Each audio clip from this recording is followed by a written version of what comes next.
ஆலமரத்தோட வீடு எப்படி பூமியை நோக்கி வந்து ஒரு புது வாழ்க்கையை தேடுதோ அதே மாதிரி நாமளும் புது வாழ்க்கையை தொடங்கலாம். இந்த பூஜையை எல்லாருமே கரெக்டாக செய்யணும். இந்த பூஜையை எக்காரணத்தை கொண்டும் பாதியில் நிறுத்தக்கூடாது.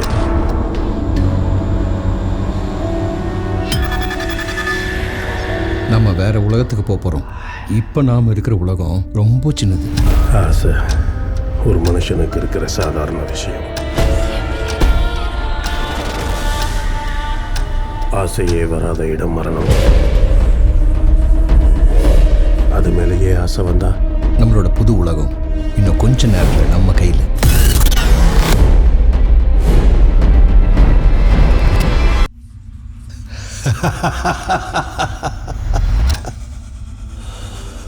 உங்களுக்கு மோட்சம் மட்டும் இல்லை ரகு, கடவுளையும் நேரில் பார்க்க போறீங்க.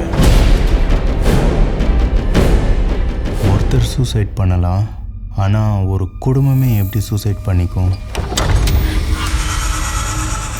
அது என்னன்னு தேடணும்.